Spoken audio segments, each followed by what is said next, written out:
Hello, fellow peers of Communications 101.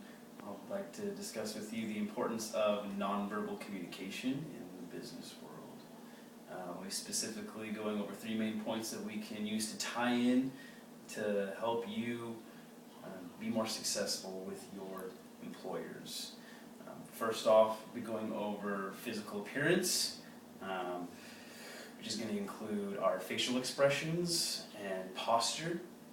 Secondly, I'll be going over the power of touch, and lastly, but certainly most important, is going to be our paralanguage, which is going to be our vocal warmth, pitch, and tone.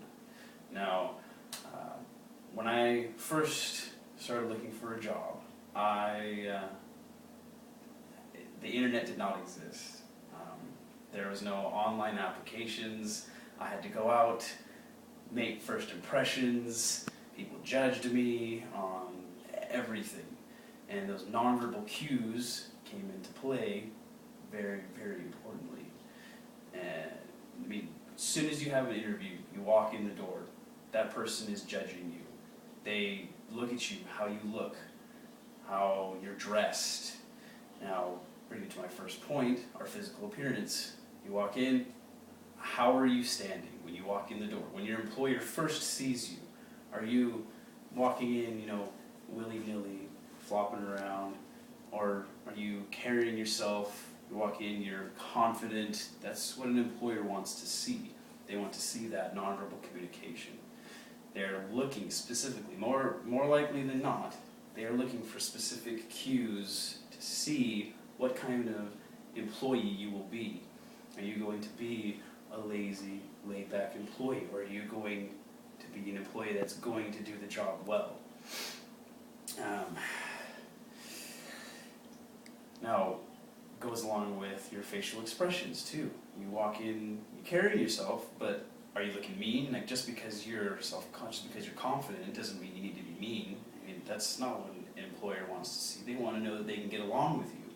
You need to walk in, have a smile on your face, or maybe not even a smile, but just to look pleasant.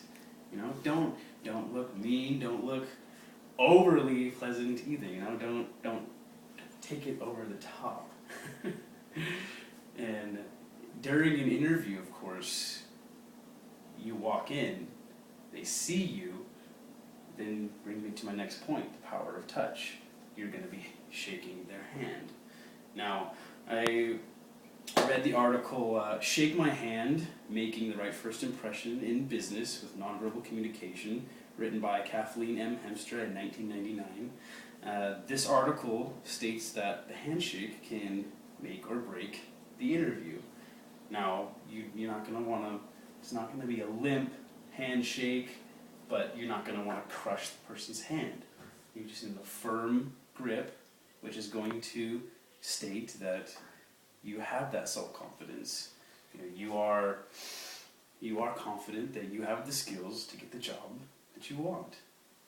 Now, you've passed this physical stage, and you've now shaken their hand. You've had a great handshake. Now you're getting to questions. Just bringing to my third point here, which is going to be paralanguage. Now, I read The Impact of Nonverbal Communication in Organizations, written by Gerald Graham, Paul Jennings, and Jean Unruh in 1999. The paralanguage is deemed the most important part of nonverbal communication. Your tone, your pitch, how warm you seem to someone can mean all the more than what you're actually saying. I mean, if you're talking about your puppy and you're just like, yeah, my puppy is so great. I mean, even your facial expression can be bright, but your tone needs to match what you're talking about. Everything needs to match, or that can bring into effect what someone might think that you're lying. Now, these three topics here, your physical appearance, your power of touch, and your paralanguage, get them all together. You're just fine. Have a nice, bright, warm smile. Get that handshake in there. Look great. And the job is yours. Thank you.